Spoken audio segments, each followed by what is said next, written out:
દિવાળી બાદ પડેલા કમોસમી વરસાદને કારણે ખેડૂતોને રોવાનો વારો આવ્યો છે। રાજ્યના લગભગ તમામ જિલ્લામાં માવઠું પડ્યું અને ખેડૂતોના પાકને મોટા પાયે નુકસાન થયું।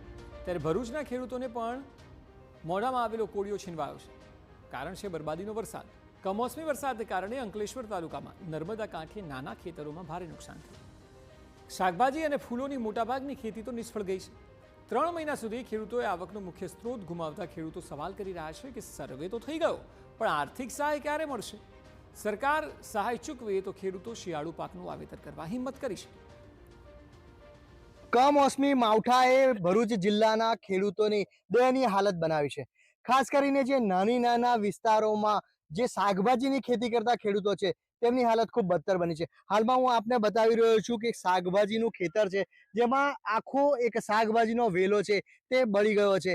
આ પરિસ્થિતિ આ વિસ્તારના મોટા ભાગના ખેતરોની જોવા મળી રહી છે, જ્યાં માવઠા બાદ પાણી ભરાઈ રહેવાના કારણે જે પાક છે તે નાશ પામ્યો છે। ખેડૂત ચોમાસાના જે વિકટ પરિસ્થિતિ તેમાંથી માંડ બહાર આવ્યો અને ત્યારબાદ એની ખેતી તેણે શરૂ કરી અને ફરી એકવાર આ જ પરિસ્થિતિ સામે આવતા ખેડૂતોની હાલત ખૂબ જ બદતર બની હતી।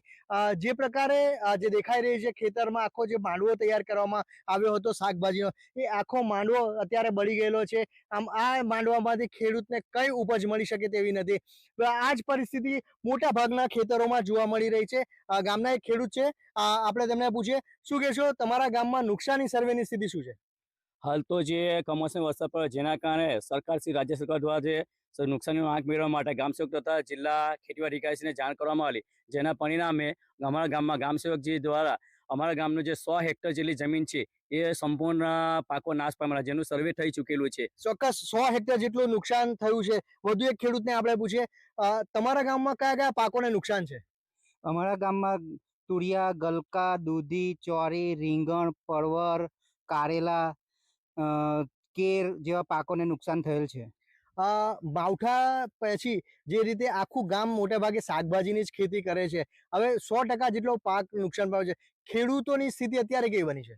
ખેડૂતોની સ્થિતિ ખૂબ જ દયનીય છે, કારણ કે આગળ આખું ચોમાસું વરસાદ રહેવાથી કોઈ ખેતી કરી નતા શક્યા અને જેમ તેમ આ ખેતી ઊભી કરી હતી તે ખેતી ફરી નાશ પામી છે। એટલે ખેડૂતો ખરેખર દેવાદાર બની એવી શક્યતા છે। તો સરકારશ્રીને આપણી વિનંતી કે જે આ સર્વે થયેલું છે એનું સારું નુકસાની ખેડૂતને મળે કે જેથી ફરી એ ખેતી પોતાની ઊભી કરી શકે અને આર્થિક પગભર થઈ શકે। ચોક્કસ ખેડૂતોને નુકસાન 100% છે એવો અંદાજ લગાવાઈ રહ્યો છે। ગામ શેની ખેતી માટે જાણીતું છે ને અત્યારે કયા કયા પાકો બિલકુલ નાશ પામી ગયા? ફુલાવર છે, ચોળી છે, રીંગણ છે, તુવેર છે, બધો પાક નાશ થઈ ગયો છે હમણાં હાલમાં। ફરીથી ખેડૂતને બેઠા થતા કેટલો સમય લાગશે? ઘણો 2-3 મહિનાની આસપાસ લાગશે। ચોક્કસ ખેતી બળી ગયા પછી 2-3 મહિનાનો સમય લાગશે। તમારી શું માંગ છે સરકાર તરફ? હવે અમારી માંગ તો એવી છે કે જે અમને નુકસાની થઈ છે કુદરતથી ને વરસાદના પાવાથી, તો આ નુકસાની મળશે તો અમને 2 ગણી મદદ મળશે ને ખેતી 3 મહિનાની ઉપર કરી શકીએ એવી છે। મેથી, દાણા ચોક્કસ ખેડૂતની જે રીતની સ્થિતિ છે તે જોતા ચોક્કસ લાગી રહ્યું છે કે ખેડૂતો 2 થી 3 મહિનાની પોતાની સિઝન પાછી ઠેલાઈ ગઈ છે।